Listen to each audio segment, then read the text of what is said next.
It is already, without doubt, one of the most aspirational cars in the country, and now a third iteration of the Range Rover Sport has landed in Australia. Claimed to be the most dynamic and capable Range Sport ever built, the third iteration also boasts a healthy uptick in luxury and, of course, price. So rather fittingly, we're starting at the top with our first Australian drive. We're behind the wheel of the Range Rover Sport First Edition. Let's see what it's all about.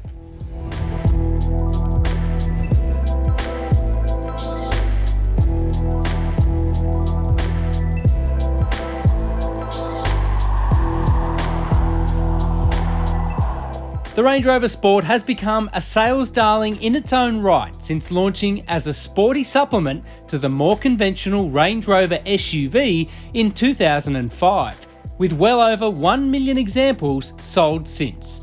But aficionados have had to wait about 10 years between new models, so this third iteration is quite critical.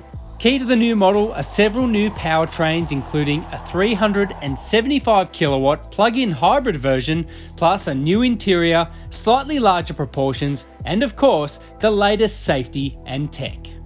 Not surprisingly, those changes have coincided with a healthy uptick in starting price to the order of about $20,000. It means that the D350 First Edition tested here now retails for $196,000 before on-road costs, but this particular Ferenz Red example that we're testing adds about another $30,000 in options. They include these mammoth 23-inch wheels, rear wheel steering and air suspension as well. Now, I don't often talk about design in these reviews, it is very subjective, but I would argue this is probably one of the most gorgeous SUVs that graces our roads. And when you put it up against the old model, the design now just looks cleaner, it looks more flush, but it still has that unique Range Rover Sport profile, so I think it really works. Officially, designers call it reductive design cues, so things like smaller shut lines, smaller headlights, smaller tail lights. It certainly looks a lot cleaner in the skin. Our test example features a couple of minor inconsistencies with its shut line, particularly around the single piece tailgate, but all told feels well put together and is devoid of squeaks and rattles inside. The elephant in the room here for some will be the Range's after-sales provisions and ownership credentials, but on paper, it reads strongly. The new Sport is based on the same platform as its larger Range Rover sibling, which kind of sounds like semantics, but I reckon will be actually quite influential in the way that this vehicle drives. We'll find out more on that in the drive section in a moment.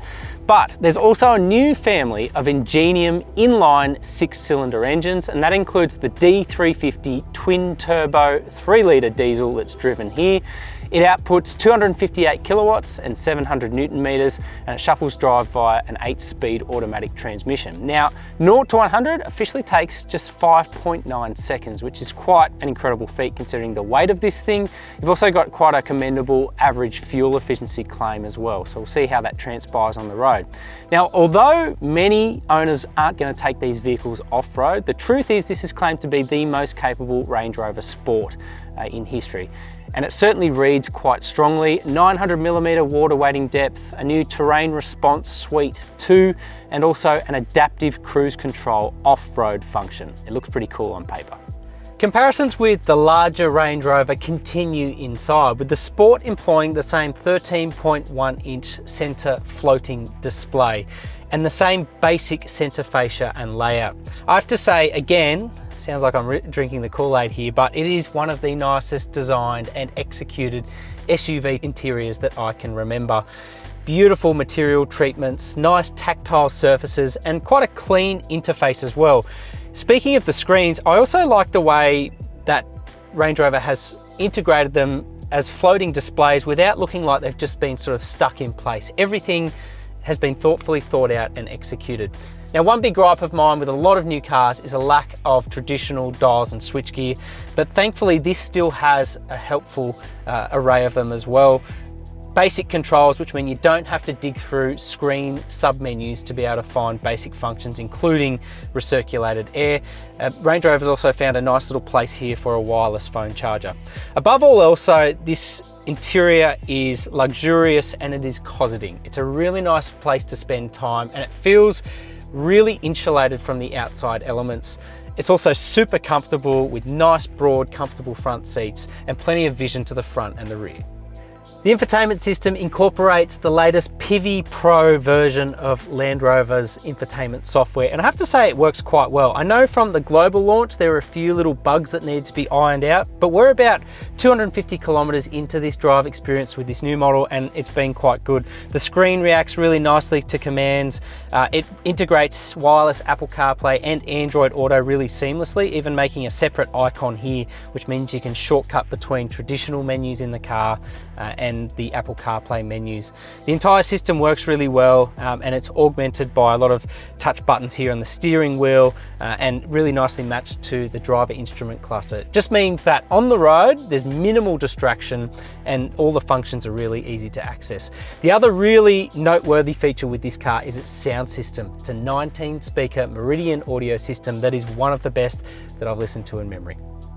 Land Rover has complemented those features with brilliant 1% touches on the new Range Rover Sport. Things like dual sun visors, fold-down armrests, and quality furnishings.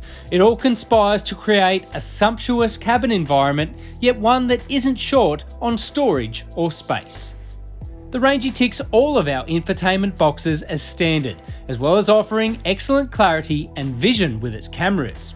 There's also a full complement of standard safety equipment, contributing to a 5-star ANCAP safety rating. The third generation Range Rover Sport now rides on a 74mm longer wheelbase, now officially measuring about 3 meters in size. Now, of course, that translates to more legroom, more knee room, better comfort and posture for rear seat passengers, according to Land Rover. I have to say, just like the front seat, you jump into the rear and it carries a real sense of thoughtfulness and occasion inside. Beautiful appointments everywhere you look. This particular test car has $4,000 rear screens, just because. But even without those features, rear air vents, beautiful tactile surface treatments, pop-out cubbies pretty much everywhere you look, and handy day-to-day functions for adults and little ones alike, including these integrated door shades. It's a really nice execution of the rear seat space. There's more good news when it comes to boot space, which officially increases to 835 litres claimed, or 1,860 litres if you stow the second row. But as always, it's the attention to detail touches that really distinguish this Range Rover Sport from any other before it, and from a lot of other premium SUVs. Take a look at this little seat that's integrated into the boot area. The other thing that I love, and we talk about this all the time, rugged, go anywhere SUVs need a spare wheel. That's a fact, and a lot of them now make do with a tyre inflation kit, but that's not the case with the Range Rover Sport. Take a look underneath. It is a full-size 23-inch wheel spare on this particular car, which I reckon is quite remarkable in terms of packaging. Otherwise, there is a really nice flat floor space and a really cool LCD panel which controls things like the tow bar. You can stow it or bring it out on the go as you please. You can raise the suspension. You can even stow these seats or recline them as you please.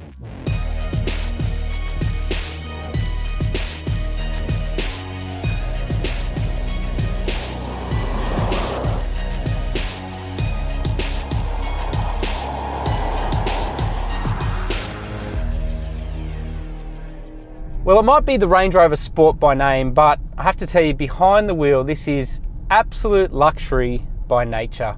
The new third generation model really does step it up in terms of that luxury factor, the refinement, and of course the ease of use too. For such a big vehicle, that's sort of what struck me immediately, just how easy it is to get a sense of awareness of where the car is, just how manageable it feels as well with the key tuning of all the main controls. This particular car has quite a few options on it, as we said before, about $30,000 worth. They include air suspension, they include rear wheel steering, so at low speeds the rear wheels turn in the opposite direction to the front wheels, and that means it tightens your turning circle, so it feels quite nippy through car park spaces. But then at higher speeds, the rear wheels turn in the same directions as the front wheel to give you more lateral stability and outright agility as well. So there's those options that I mentioned, but also this car, and this is what's really blown me away, this car rides on 23-inch wheels. Now, to me, in isolation, all I can think about is thudding, crashing, lots of harshness through the cabin, but you couldn't be further from the truth. With the air suspension fitted, I'm going over a really rough pockmarked section of road at the moment, and the cabin is so well insulated from everything else around you. It really is quite remarkable. It'd be remarkable on 20-inch wheels, but to get this kind of suppression from bumps on 23s, it's really next level. Otherwise though, this really is luxury personified inside. We mentioned some of the little cabin appointments that make you feel special, but it's very similar with the driving experience. It gets all the basics right. Light steering at low speeds, really nice brake pedal feeling for such a big car, and the powertrain, which we'll get to in a moment. But the ride itself feels controlled. If you tip the Range Rover Sport into a faster corner, it does handle itself quite commendably. Keeping in mind this is a big, heavy car, it can be agile, but weight is a constant consideration, and that sort of can be said of Range Rovers before it as well. But even now, 70 kilometers an hour on a B-grade country road, bit of residential stuff, and it is an absolute breeze to drive. Easy placement within the lane, really good at telegraphing all of the feedback from the road, and above all, just so quiet and refined inside the cabin.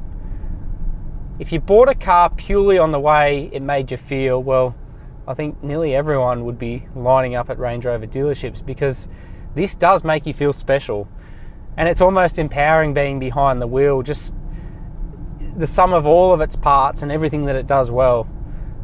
Again, it sounds like I'm drinking the Kool-Aid, but it is just so impressive in the skin. Words don't really do it justice. Now the engine. There is this new Ingenium family of engines.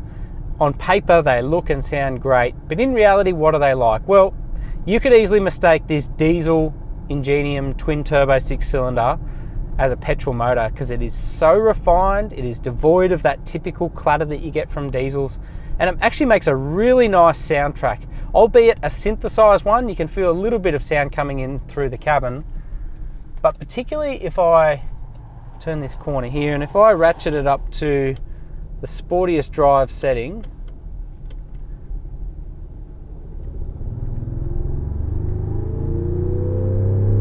that's muscular. It sounds really good. It's also devoid of lag, which is great. A lot of like-minded SUVs kind of on this level. Things like the Volkswagen Touareg. It's a great engine, but lots and lots of lag and delay.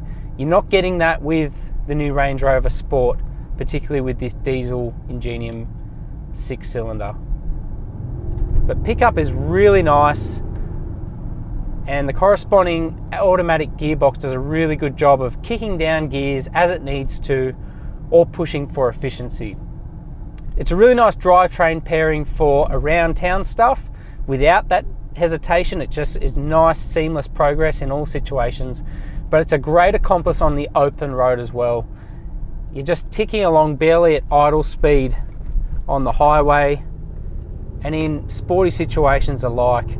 Really nice tractable power. It revs out cleanly to the 4,000 RPM red line, and it's just a cinch to drive at speed or cruising alike. Now, speaking of efficiency, we have done, as I said, a few hundred kilometers in this car. The on-paper fuel claim does seem a little bit ambitious when you consider the weight and everything else, but I have to report it's pretty impressive in the skin as well. 8.7 litres per 100 Ks in a mix of conditions. I've done a very, very short stint of towing as well, and a little bit of stuff on gravel surfaces, and that's been the figure that we've arrived at, and it's held steady at that point. I think if you're purely driving in the city or urban driving, maybe a little bit more than that, closer to 10, but I still think that's pretty admirable for a car of this size. To summarise, the third generation model unequivocally takes the Range Rover Sport badge to new heights. It is an impressive machine, even with price increases across the board and a couple of little nuances on our test car. I would argue that this third generation model is more Range Rover than it is Sport, but in the skin it really does make for a better luxury execution than ever before. It's enjoyable to drive, it has all the latest tech, it's comfortable, and it screams aspirational, probably more than ever before.